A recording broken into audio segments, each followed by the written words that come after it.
पद रत्नाकर का पाठ, पद संख्या 434, 434।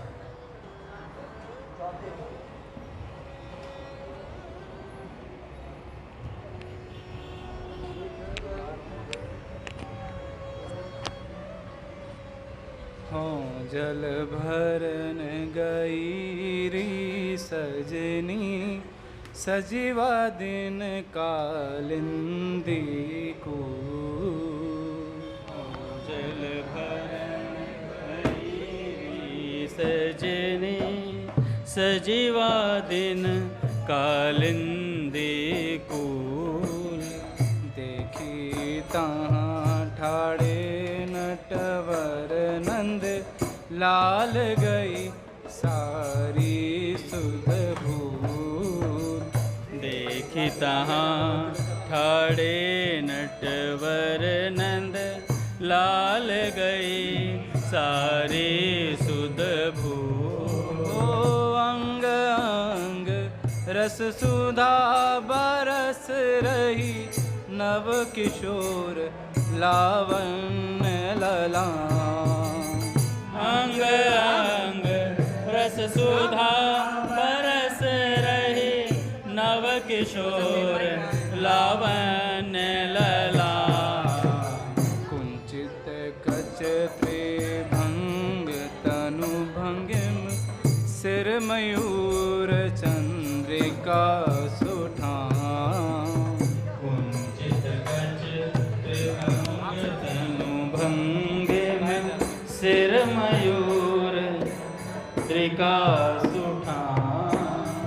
चंचल दृग तिरछे अरुणारे, स्रवत प्रेम रस की मधुधार। चंचल दृग तिरछे अरुणारे, स्रवत प्रेम रस की मधुधार। बरबस करशि लियो मन मेरो, कोटि मनोज लजावन हार। बरबस करशि लियो मन मेरो, कोटि मनोज लजावन हार। सुस्मित अधर बदन मुनि मन हर, बरन नील उर मुक्ता पाती। सुस्मित अधर वदन मुनि मन हर, बरन नील उर मुक्ता पाती। मधुर मुरली मधुनाद निनादिनी, हरत मदन मानस सब भांति। मधुर मुरली मधुनाद निनादिनी, हरत मदन मानस सब भांति। वादिन ते मोहे कछु न सुहावे, कांपत सकल अंग दिन रात। वादिन ते मोहि कछु न सुहावे, कांपत सकल अंग दिन रात। कब निरखो मन भरि मन मोहन, कब परसों सुचि पद जल जात। कब निरखो मन भरि मन मोहन, कब परसों शुचि पद जल जात। राधा राधा राधा राधा, राधा राधा राधा।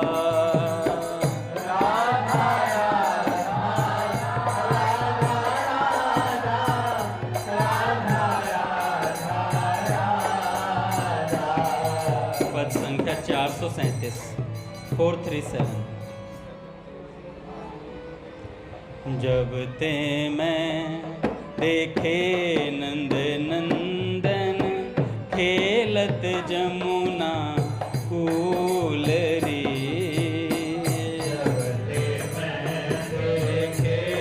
नंद नंदन खेल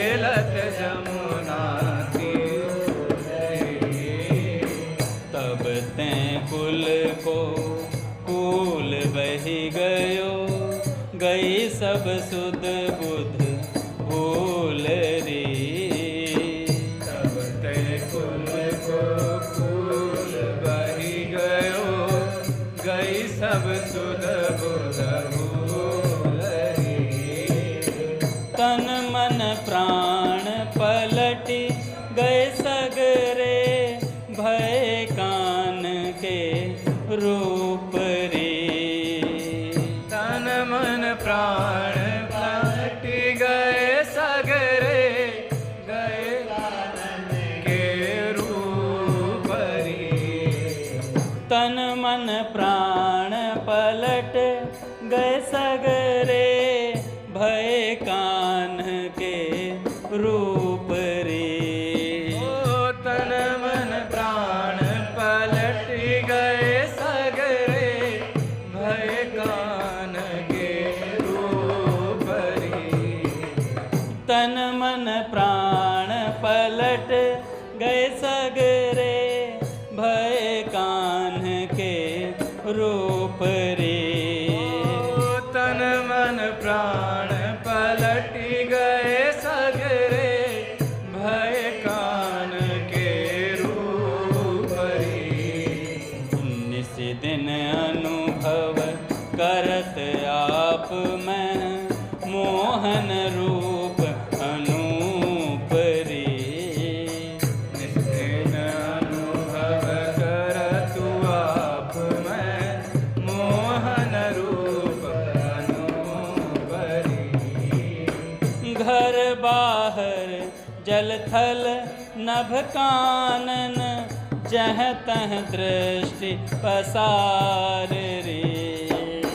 घर बाहर जल थल नभ कानन, जहाँ तहाँ दृष्टि पसार रे।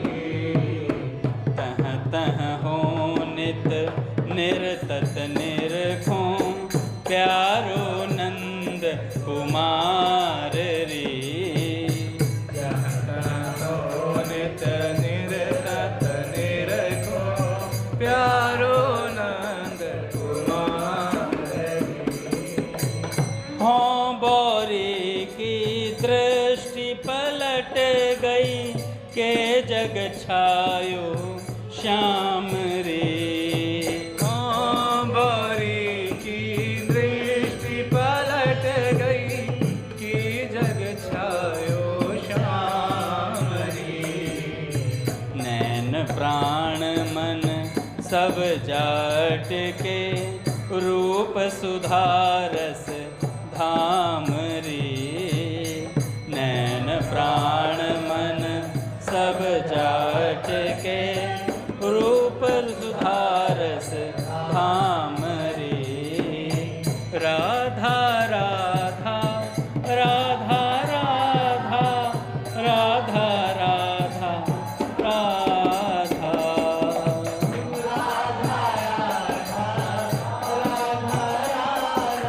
राधा राधा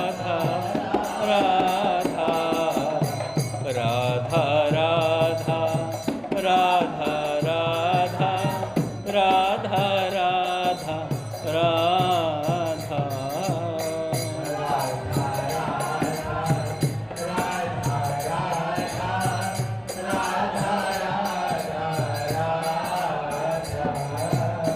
बोले श्री भाई जी महाराज की जय। पूज्य श्री राधा बाबा की जय। पूज्या मैया की जय। अपने प्यारे भैया की जय। पूज्य दादा की जय। भक्तवत्सल भगवान की जय। हरि बोल। बड़े सौभाग्य का क्षण है कि आज भी हमें सत्संग और कीर्तन का परम लाभ प्राप्त हो रहा है। पहले पूज्य बाबा का एक विचार, उसके बाद एक भक्ति चरित्र।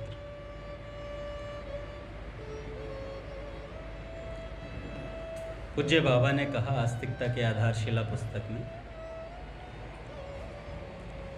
भगवान को पकड़ लें तो दुख नहीं रहेगा।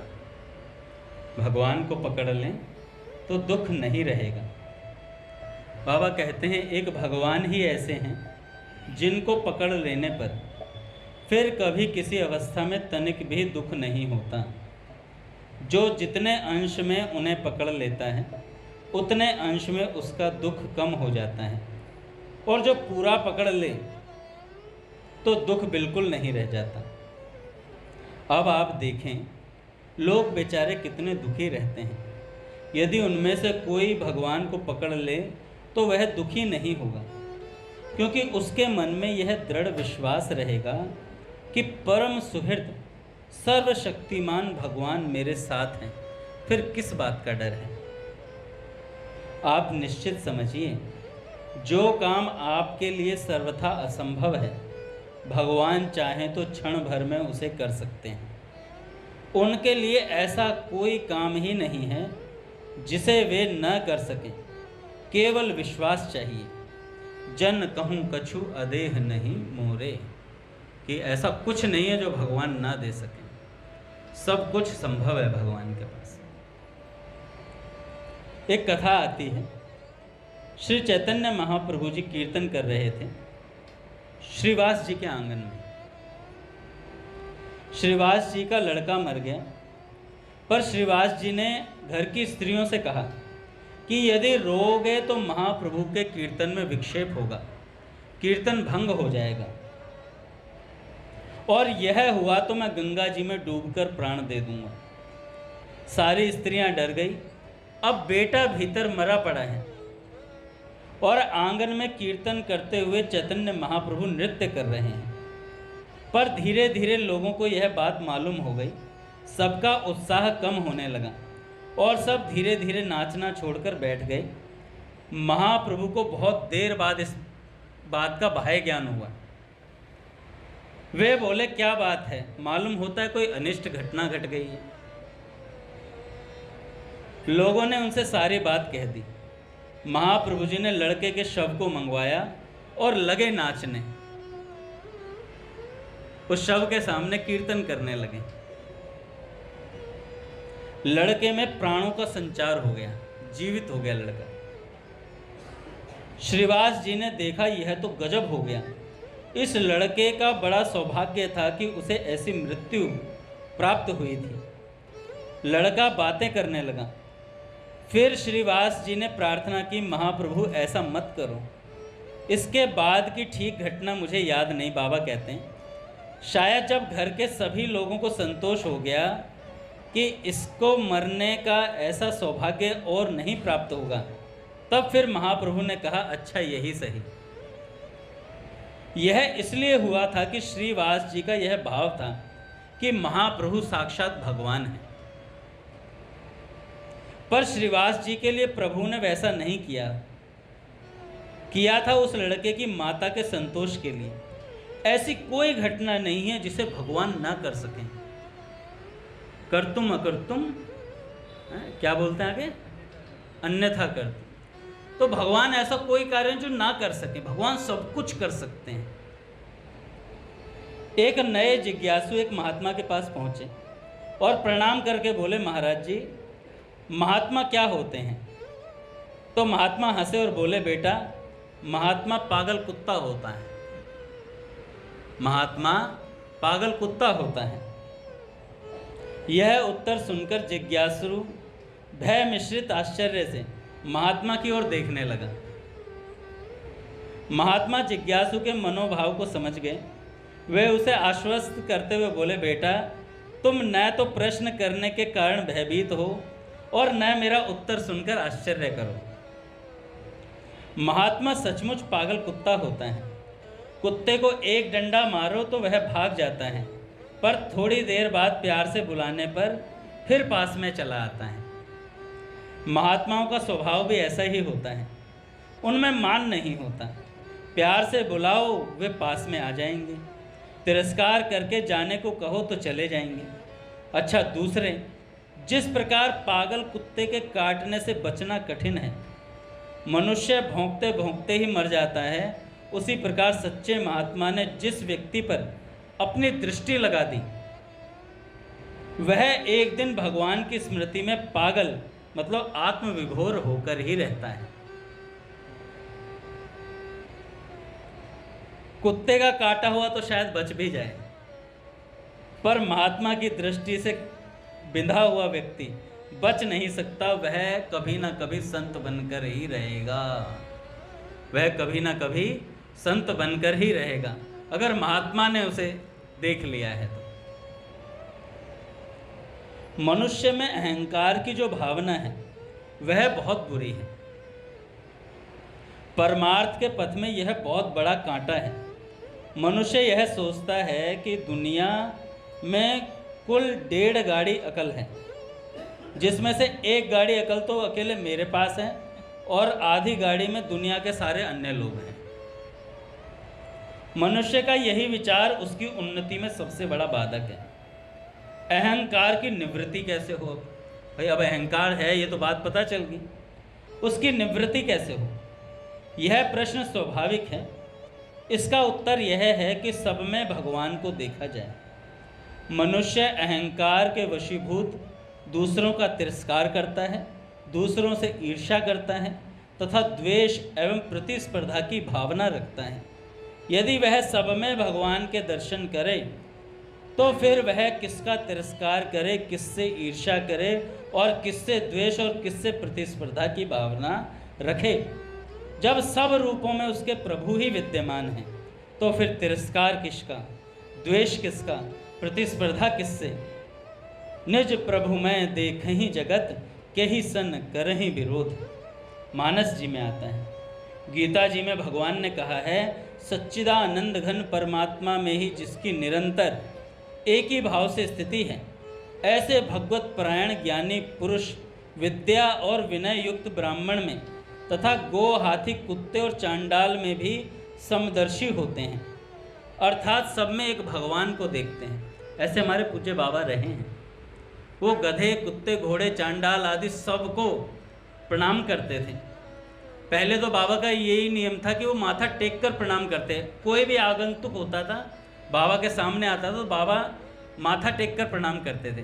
तो बाबा के यहाँ पे ठेक बन गई थी, जैसे ठेक बन जाती है ना, तो यहीं पे निशान मतलब पक्का हो गया, एक तरीके से गहरा सा हो गया था, तो घाव भी हो जाता था।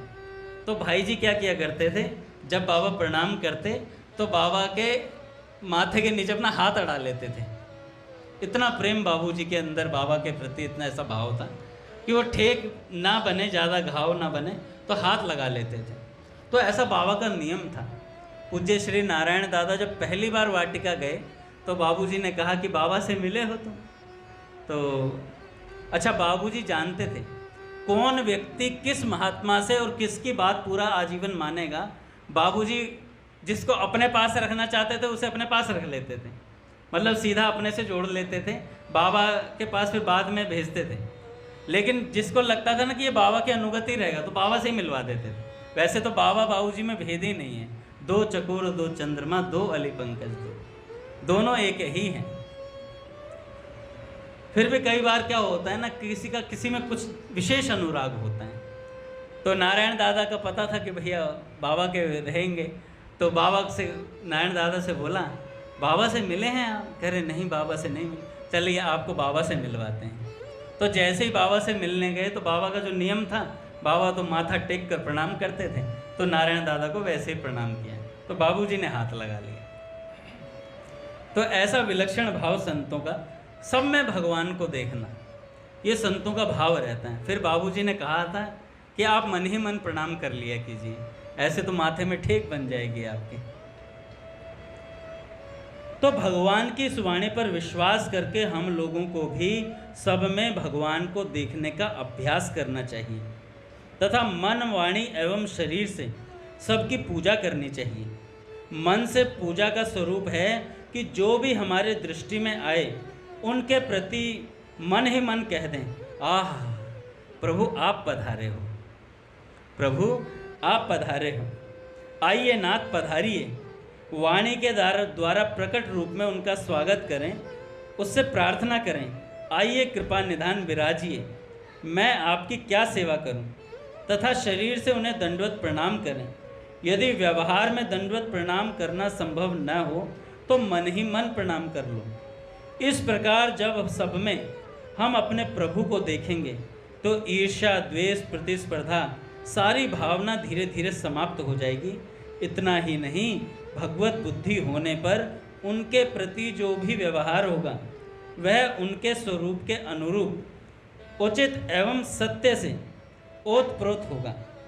इस प्रकार जैसे पतिव्रता स्त्री मन, वाणी और शरीर से पति के लिए ही कर्म करती है, वैसे ही मन, वाणी और शरीर से भगवान के लिए स्वाभाविक कर्तव्य कर्म का आचरण करते हुए हम अपनी प्रत्येक क्रिया द्वारा भगवान की पूजा कर सकते हैं। ऐसा पूज्य बाबा का आज का ये विचार कि भगवान को पकड़ लें तो दुख नहीं रहेगा। एक भक्त हुए श्री पाद पद्माचार्य जी महाराज,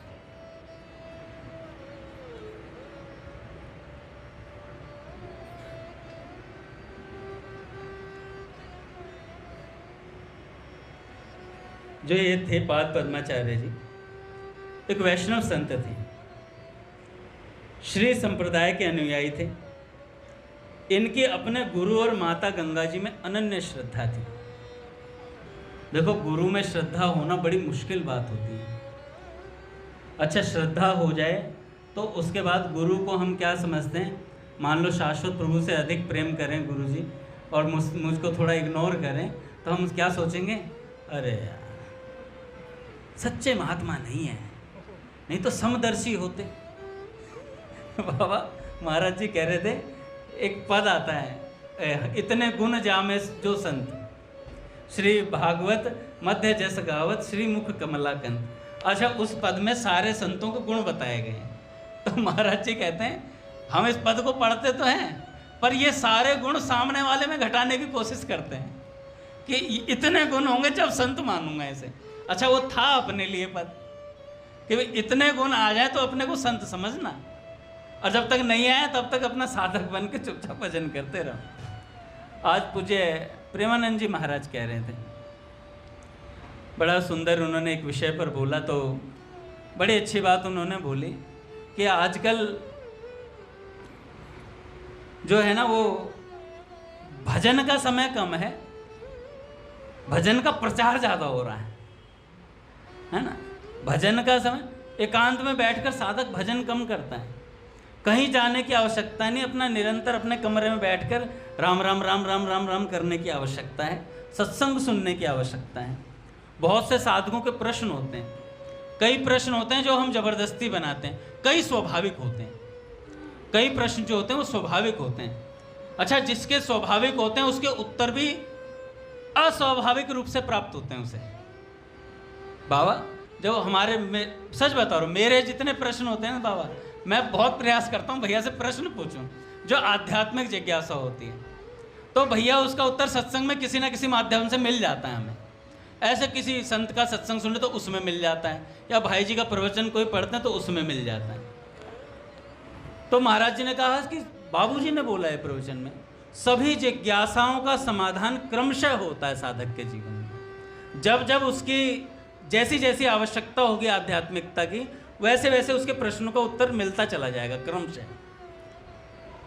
तो अच्छा, ऐसा प्रश्न ना करें क्या? फिर करने चाहिए प्रश्न,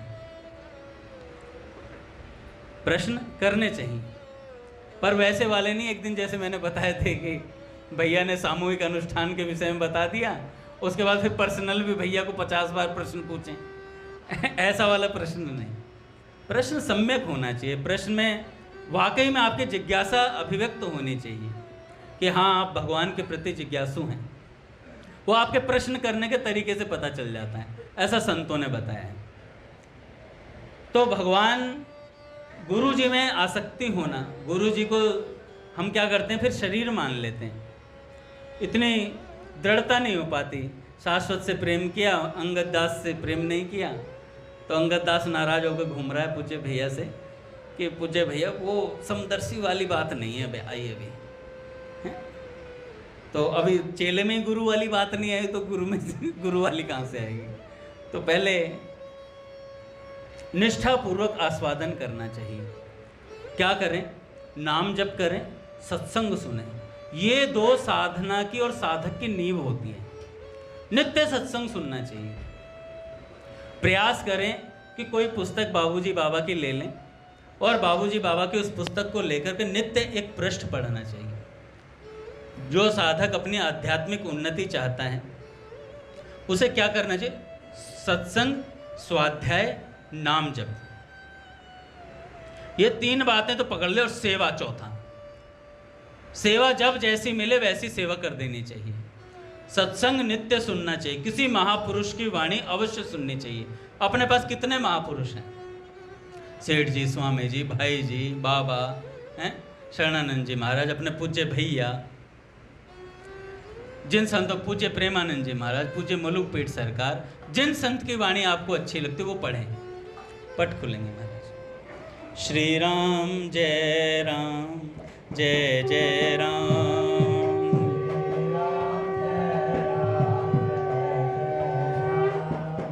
श्री राम जय राम, जय जय राम।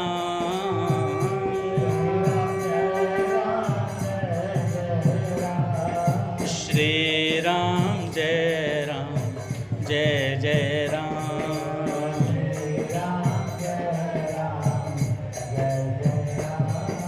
श्री राम जय राम, जय जय राम।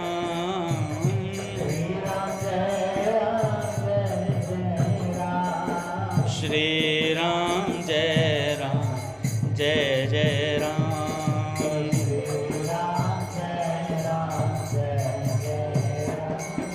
श्री राम जय राम, जय जय राम।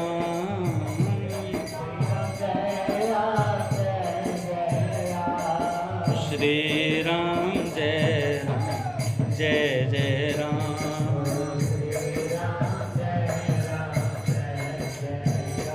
बोलिए राधा माधव सरकार की जय। तो हमें क्या करना चाहिए कि हमें सत्संग, सेवा, सुमिरन और नाम जप, ये सब चीज़ें करनी चाहिए।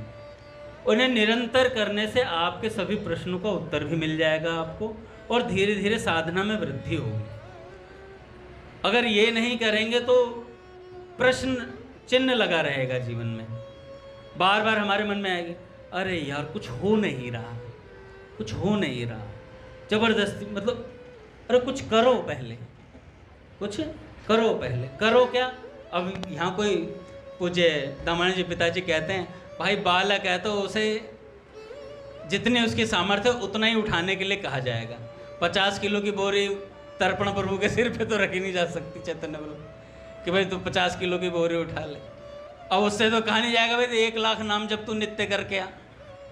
तो जितनी जिसकी सामर्थ्य उतना ही पूरा होता है। पूर्णमद पूर्णमिदं पूर्णात् पूर्ण मुदच्यते। तो जितना हमारा सामर्थ्य है उतना ही पूर्ण है। पर निष्ठा पूर्वक, पूज्य भैया कहते हैं, बहुत ज़्यादा नाम जप की आवश्यकता नहीं है, जितना करते हो उसे निष्ठा से करने की आवश्यकता है।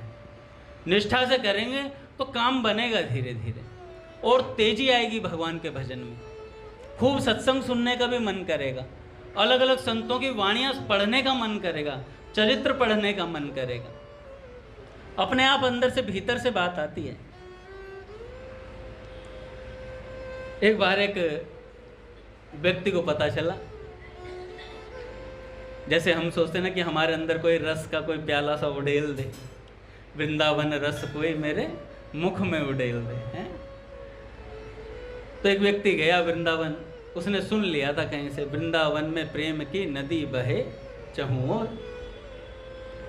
रस बहता, और वृंदावन में रसिक महात्माओं के पास रस है। तो वृंदावन गया वो व्यक्ति, और जाकर के देखा तो एक कदम्ब के वृक्ष के नीचे एक महात्मा बैठे हुए थे। महात्मा को देखा तो महात्मा से जगह के कहने, भावा रस पिवाए दे। तो भैया ब्रज के तो अक्खड़ महात्मा होते हैं, फक्कड़ महात्मा थे। तो मैंने कहा गन्ने का ठेला लगा रखा है यहाँ, रस पिवाए दे बता। अब वो भी ढीठ था। अगले दिन फिर पहुंचा, बाबा रस पिवाए दे। बाबा ने कही, भाई तू जा रंजा, और गाली देनी शुरू कर दी। ब्रजवासी महात्मा थे, उन्होंने दारी के सारे भग जाए यहाँ से, और फिर और बढ़िया बढ़िया गाली दे। मैं तो मैंने सुनी है, सच बता रहा हूँ मैं।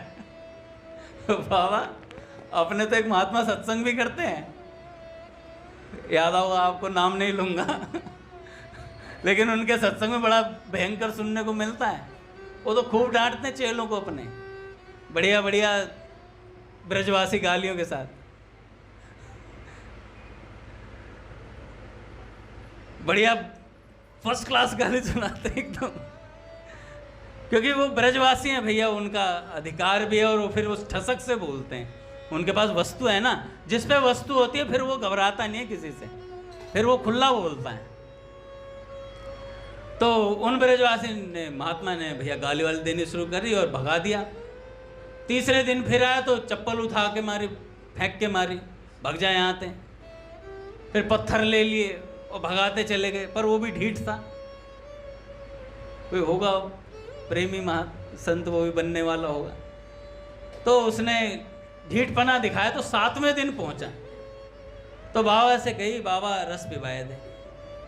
बाबा ने कही यहाँ, जब ऐसे कही ना यहाँ, तो घबरा गया वो। बाबा आज कुछ और बड़ा मारोगे उठा के। कह नहीं नहीं इधर आ तो सही, नहीं किधर आएगा तो सही। पास में आया, उसे खींचा, बिठाया और कहा कि मुख खोल अपना। उसने मुख खोला और उस महात्मा ने अपनी माला झोली में से हाथ निकाला, माला निकाली और माला के मनकों को निचोड़ दिया उसके मुख में। उन माला के मनकों में से रस निकला महाराज, और जैसे ही उसने पिया वो रस, उसके बाद से महाराज वो ब्रज में पागलों की तरह डोलने लगा कि भाई बोरी सन की, पागल हो गई, सन की हो गया और घूमने लगा। ऐसे ही कलकत्ता से आए थे महात्मा, एक सेठ थे, उन्होंने सुन लिया था वृंदावन में प्रेम की नदी बहे चौं ओर। ये बात सुन करके वृंदावन आ गए, बढ़िया कपड़े सेठों वाले पहन रखे थे और तटीय स्थान में चले गए। उस समय श्री भगवान दास जी महाराज वहाँ पर विराजमान थे। तो उनसे जाकर के कहने लगे, महाराज जी मैं 40 वर्षों से वृंदावन का सेवन कर रहा हूँ। कलकत्ता से आए थे वो सज्जन, 40 वर्षों से वृंदावन में सत्संग सुन रहे थे महात्माओं का, और वहाँ पर ये बात सुनी थी वृंदावन में प्रेम की नदी बहे चहूँ ओर। अब ऐसी बात सुनकर उन्होंने भगवान दास जी महाराज से प्रश्न कर दिया कि महाराज जी हम पे तो एक छेंट भी नहीं पड़ी, तुम कह रहे हो नदी बह रही है यहाँ पे प्रेम की। तो बाबा ने उसका हुलिया देखा और बाबा ने कहा, प्यारे ब्रज रज में जूती पहन के खड़े हुए हैं और फिर कह रहे हो रस नहीं मिले, उतार फेंक या जूती। और महाराज उसने जूती फेंक दी, कह रहे ये बढ़िया चमक धमक वाले कपड़े पहन रखे हैं, उतार इन्हें। उतार दिए महाराज और कहा लौट जाए इस ब्रज रज में। और महाराज वहीं तटीय स्थान में ब्रज रज में जैसे मुंह दिया अपना, उसके बाद से वो पागल हो गए महाराज। फिर उन्हें पता लगा कि ब्रज रस क्या वस्तु है, ये रज रस देती है, ये ब्रज रज ये रस प्रदान करती है, अगर इसका निष्ठापूर्वक गुरु पद्धति से आस्वादन किया जाए। अच्छा गुरु पद्धति क्या, कई विशेष संप्रदाय में जाके दीक्षा लोगे तभी वो बात मिलेगी क्या? अरे संतों की आज्ञा का पालन करना ही गुरु सेवा है। संत सबे गुरुदेव व्यास ही यह प्रतीति। आज भैया ने सुबह भी सत्संग में ये बात बोली कि संत सबे गुरुदेव, जितने संत हैं सब हमारे गुरुदेव हैं भैया। तो गुरु निष्ठा रख करके, गुरु आज्ञा पालन करते हुए अगर हम ब्रज का सेवन, भजन का सेवन करेंगे, संतों का सेवन करेंगे, तो हमारे जीवन में रस प्रकट होगा ही होगा। हमारे नेत्रों में आंसू भी आएंगे, कभी हम हंसेंगे भी। कोई भगवान की लीला सुनकर हमें हंसना भी आएगा। पूज्य राधा बाबा कहते हैं, कई लोग तो ऐसे गमले बैठ जाते हैं सत्संग में, गमले जिन पर असर ही नहीं पड़ता किसी बात का। हंसी की बात है तो भी, और रोने की बात है तो भी एक सी आंख, बिल्कुल नेत्र ऐसे ही रहते हैं उनके। या तो बहुत प्रगाढ़ स्थिति में सुन रहे हैं भैया कि भीतर ही बातें होती हैं, बाहर आती आवाज नहीं, ऐसी स्थिति भी हो सकती है किसी की, इसमें भी शक नहीं है। और कई जो होते हैं छलक पड़ते हैं भैया, कई होते हैं भैया कथाओं में रस भी आता है। पूज्य बाबा कहते हैं भगवान श्री कृष्ण की लीलाओं में उसे रस आएगा जिसके मन का चिकता जो होता है ना, मैल होता है, वो उतर चुका हो, उसे रस आता है, उसे रस आता है। और हमारे पूज्य बाबा भैया ने भी ये बात कही, भगवान की बाल लीलाएं और भगवान श्री कृष्ण की लीलाओं में सांसारिक व्यक्ति को भी बिठा दोगे तो उसे रस आने लग जाएगा, क्योंकि भगवान की लीला कथा ऐसी वस्तु है भैया, इसमें सबको रस आता है। सांसारिक व्यक्ति लेगा उसे थोड़ा मजा आएगा, मनोरंजन टाइप का फील होगा, पर वो जानता नहीं है, वो फंस जाएगा वो एक ऐसे जाल में फंसने वाला है, श्री कृष्ण के रूप जाल में फंस जाएगा वो किसी दिन। इसलिए कथा सबको श्रवण करनी चाहिए।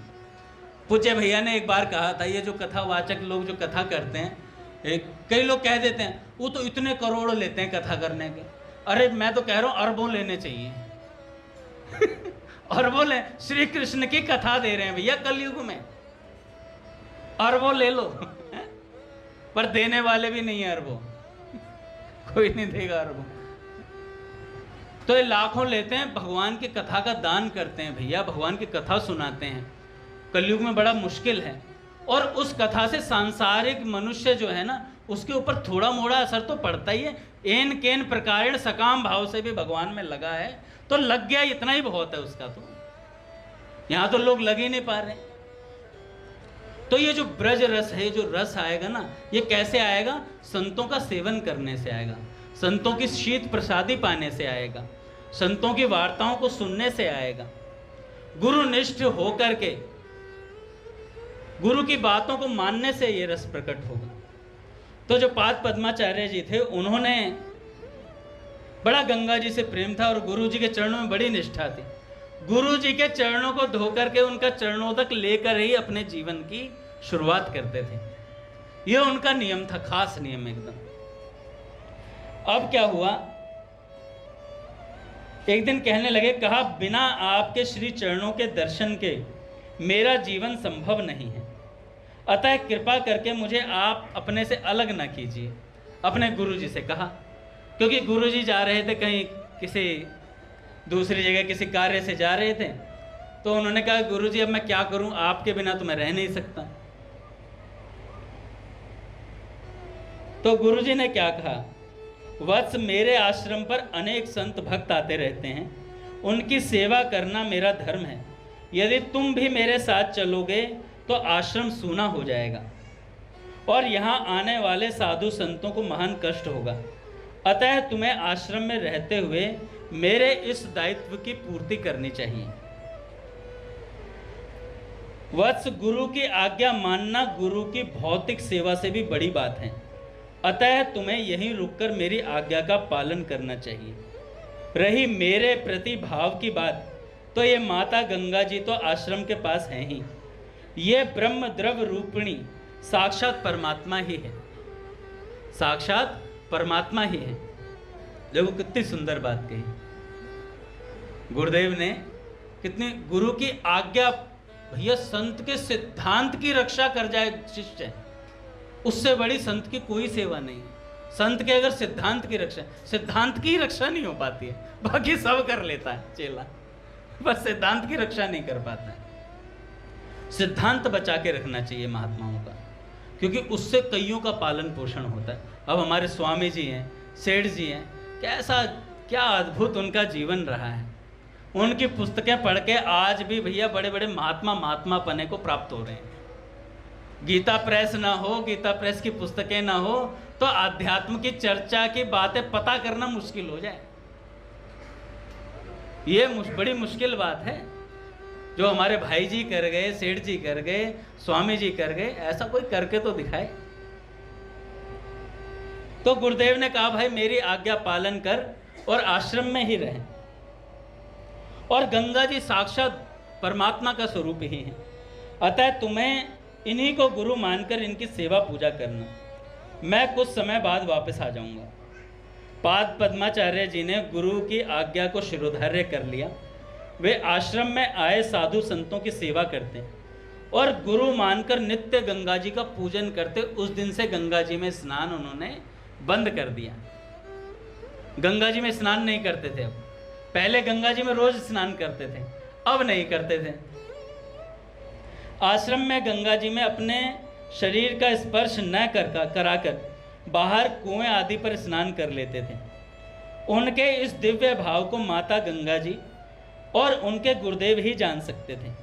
अन्य आश्रमवासी तो उनकी इस प्रकार की क्रिया पर मजाक उड़ाते थे, व्यंग कसते थे कि गुरुजी जब से गए तब से गंगा जी में नहाना बंद कर दिया है, उनके सामने ही सारी प्रार्थना साधना थी इसकी, अब इसने सब छोड़ दिया है।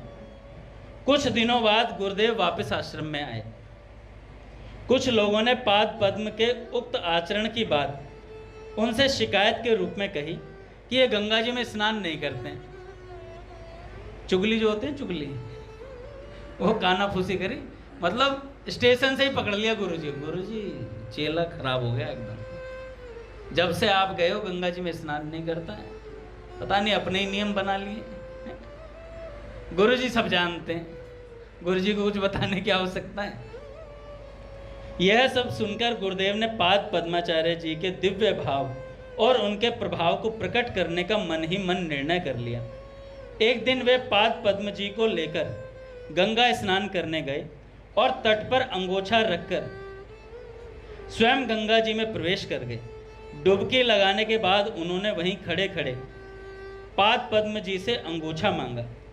अब पाद पद्म जी के लिए बड़ी विस्मयकारी स्थिति हो गई कि गंगा जी में चरण रखते नहीं थे और गुरुजी ने अंगोछा मंगाया। डुबकी लगाने के बाद जब अंगोछा मांगा, अब पाद पद्म जी के लिए बड़ी विचित्र स्थिति हो गई। यदि अंगोछा लेकर जाते हैं तो गंगा जी में उनका पैर पड़ेगा और यदि नहीं जाते तो गुरु आज्ञा की अवहेलना हो जाएगी। उनके मन की ऊहापोह को और अपने प्रति दिव्य भाव जानकर गंगा जी स्वयं प्रकट हो गईं और उन्हें एक पद्म पात्र दिखाते हुए कहा कि इस पर पैर रख करके चले आओ। श्री पाद पद्म जी ने जैसे ही उस पद्म पत्र पर पैर रखा, उनके सामने एक दूसरा प्रकट हुआ।